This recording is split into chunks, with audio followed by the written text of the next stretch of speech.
Simultanément par l'armée israélienne, nous serons en direct de la capitale libanaise et de la capitale iranienne dans un instant.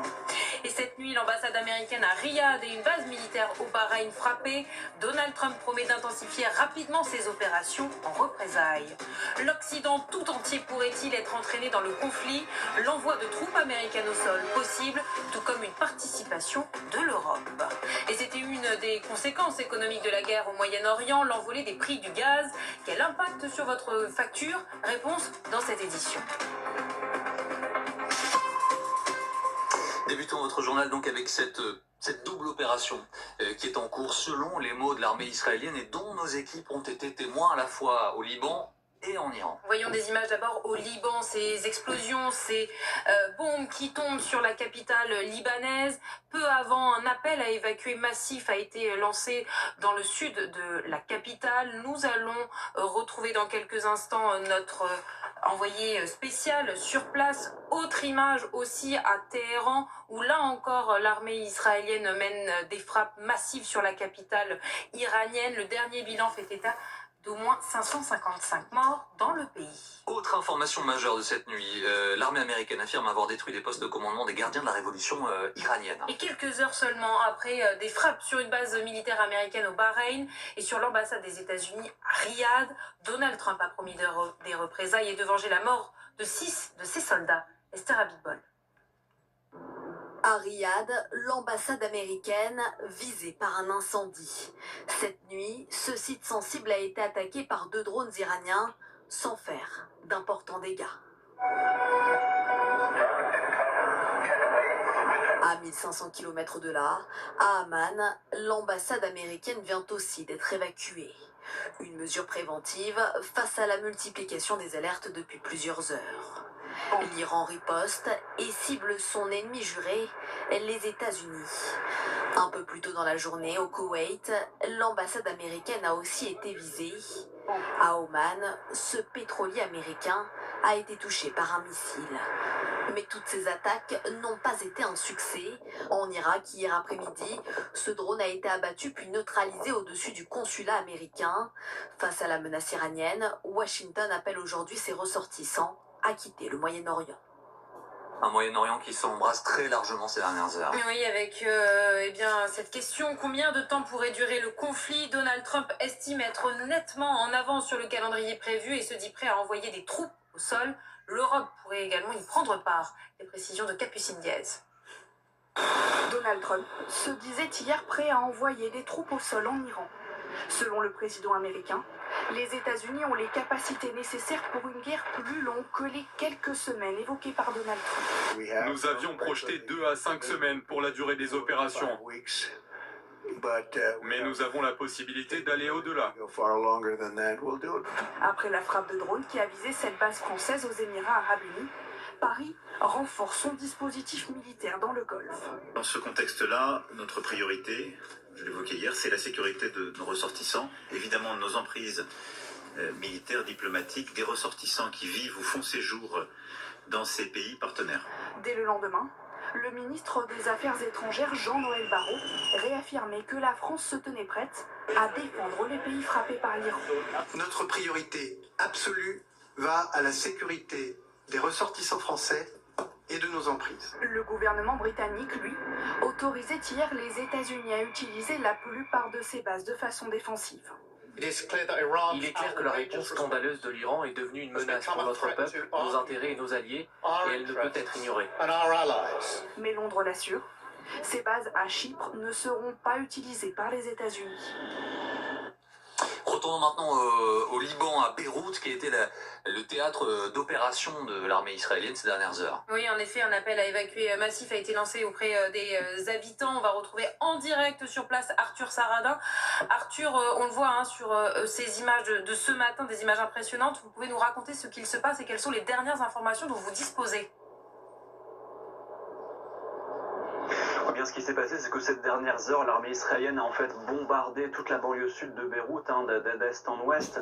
Il y a à peu près tous les habitants maintenant qui se sont réfugiés plus au nord de la capitale, voire plus au nord du pays. On voit aussi ces foules de civils qui fuient le sud Liban. 27 localités ont été ciblées par l'armée israélienne aujourd'hui, ou sont en voie d'être bombardées après des avertissements envoyés via les réseaux sociaux. Donc c'est le Liban qui renoue avec ces scènes qu'on avait pu voir il y a 1 an et demi en automne 2024 et un exode massif de civils qui tentent de fuir ces bombardements dont certains ont visé notamment certains pôles médiatiques du Hezbollah. On a vu la radio officielle et la télévision officielle du Hezbollah frapper plus tôt dans la matinée. Merci beaucoup Arthur Saradin, notre correspondant au Liban. Autre information qui nous parvient à l'instant, Hélène, c'est que l'armée israélienne se serait déployée. Oui, absolument.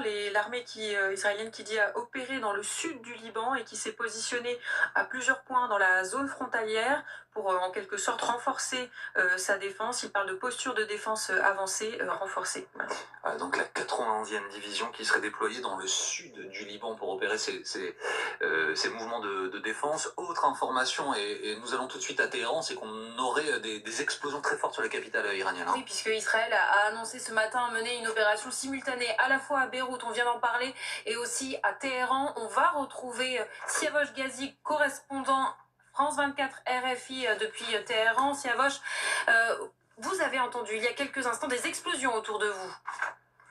Absolument, des détonations qui venaient d'assez loin des quartiers de l'ouest de la capitale iranienne. Pour l'instant, le centre de Téhéran que vous pouvez voir derrière moi n'a pas été touché, comme par exemple hier soir où il y a eu des frappes dans le centre de Téhéran. Donc les premières détonations ont été entendues, ce qui veut dire que les avions israéliens sont arrivés au-dessus de la capitale iranienne. De l'autre côté, Téhéran a aussi un discours de fermeté. Plusieurs membres de l'Assemblée des experts ont affirmé que le processus de désignation du nouveau guide ne sera pas très long et donc ça sera une personnalité qui ressemblera au guide suprême l'Ayatollah Khamenei qui a été tué, qui sera choisi comme guide suprême. Donc on continue qui va continuer la même politique. Et puis il y a une mise en garde qui a été lancée à toute tentative de contestation. Un SMS a été envoyé sur les téléphones portables en affirmant que toute personne qui jouerait dans le jeu des ennemis israéliens et américains sera considérée comme un soldat israélien et sera traité comme tel. Donc c'est un discours très de fermeté à la fois sur le plan intérieur mais aussi sur le plan extérieur, puisque il y a eu l'Iran a revendiqué la frappe contre l'ambassade américaine à Riyad, mais aussi des attaques contre des installations militaires américaines à Bahreïn, mais aussi au Kurdistan irakien contre une base américaine très importante au Kurdistan irakien dans la ville d'Erbil. Siavosh, vous nous décrivez des explosions dans une zone précise de Téhéran il y a quelques instants. Est-ce qu'à votre connaissance, il y a des points d'intérêt particuliers dans la zone où ces frappes ont lieu ? Alors je ne sais pas exactement d'où venaient ces frappes, parce qu'on ne voit pas par exemple de colonnes de fumée, mais les détonations venaient de la partie à l'ouest de Téhéran, d'assez loin. Là il y a eu des frappes déjà hier et avant-hier. Il y a des installations militaires bien sûr tout autour.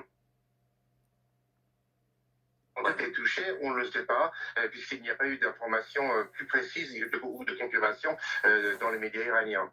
Merci beaucoup Siavosh Ghazi en direct de Téhéran. Donc Siavosh Ghazi, si vous nous rejoignez, qui nous confirme ces explosions sur la capitale iranienne. Autre information évidemment sur laquelle nous arrêtons, parce qu'elle n'est pas du tout anodine, c'est le déploiement de soldats israéliens au sol, au sud Liban, après une opération aérienne un peu plus tôt dans la nuit. Donc double front réouvert suite à les choses ainsi, ou en tout cas en cours, Hélène, actuellement, Téhéran et le Sud-Liban. Et le Sud-Liban, où l'idée, d'après l'armée israélienne, c'est de créer une sorte de couche de sécurité supplémentaire avec deux objectifs. Frapper des infrastructures du Hezbollah pour écarter toute menace, et puis visiblement aussi essayer d'empêcher des infiltrations depuis le Sud-Liban vers le nord d'Israël. L'armée israélienne, Vincent Crouzet, qui annonçait mobiliser 100 000 réservistes supplémentaires ces dernières heures, on pouvait se demander à quoi seraient utilisés ces militaires. C'est peut-être une première indication, même si là, c'est la 91e division qui est déployée au sud Liban, mais ça veut dire que Tsahal considère qu'il faut investir physiquement cet endroit. Alors les 100 000 réservistes sont mobilisés surtout à titre de soutien, ne sont pas nécessairement des unités combattantes, il faut le préciser. Là certainement, au-delà de la 91e division, il va y avoir des infiltrations, des projections de forces spéciales israéliennes sur la zone d'où partent notamment certaines roquettes et certains missiles du Hezbollah, et des drones même, donc ce qu'on appelle les Sayeret Matkal, qui sont donc les forces spéciales israéliennes, à la fois de la marine, mais aussi de l'armée de terre, de Tsahal, et donc ils vont certainement les déployer sur des zones critiques pour effectivement empêcher des infiltrations du Hezbollah sur le nord Israël. Donc ça veut dire qu'il y a une crainte côté... pardon, j'essaie de tout décortiquer. Hein, on découvre à l'instant. Le plus clair possible, évidemment, de découvrir ces informations à l'instant, mais c'est-à-dire qu'il y aurait des craintes que des petits groupes d'hommes du Hezbollah entrent en Israël pour commettre des attaques. Je pense aussi c'est surtout pour annihiler d'éventuels lanceurs ou zones de lancement des roquettes notamment sur Israël. Magali, depuis le sud Liban. Ce matin, le Hezbollah libanais disait avoir lancé des drones contre des installations militaires israéliennes, drones qui ont été interceptés d'après les informations que nous avons.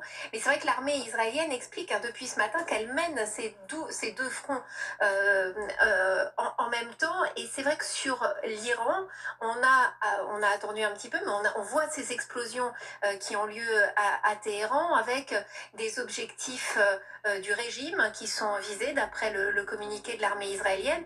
Puis rappelons que l'armée américaine a aussi expliqué être intervenue ce matin pour détruire des postes de commandement des gardiens de la révolution, ainsi que des sites de lancement, on en parlait tout à l'heure, les sites de lancement de missiles, de drones, et puis également les défenses anti-aériennes de l'Iran. Pour les Américains, pour les Israéliens, c'est absolument capital d'avoir un ciel dégagé pour continuer les frappes. Nous sommes en direct d'Israël avec Betsabé Salem, notre correspondante. Betsabé, ce communiqué donc de l'armée israélienne qui est important. L'armée a déployé donc des hommes sur le terrain au sud Liban, parallèlement donc à ces frappes qui ont lieu en ce moment, nous en sommes témoins, en Iran, à Téhéran.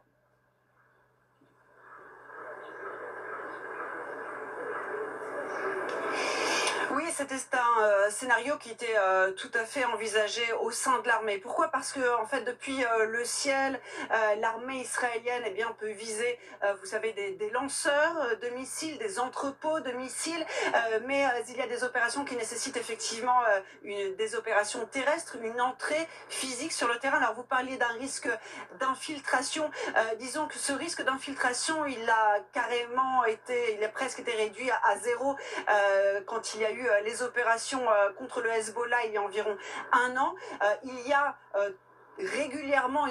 constamment tout le long de la frontière entre Israël et le Liban, une présence très importante de l'armée israélienne. Donc cette possibilité d'infiltration, elle est quasiment nulle. Il y a vraiment plusieurs kilomètres même où on peut dire que l'armée israélienne a le contrôle sur le territoire libanais. Maintenant, il y a énormément d'entrepôts et notamment de fabrication de missiles, de production de missiles ou des armes qui ont été acheminées par la Syrie, notamment en provenance de l'Iran, qui sont cachés parfois dans des zones civiles. Attention, c'est ce que considère l'armée israélienne, à prendre donc entre guillemets.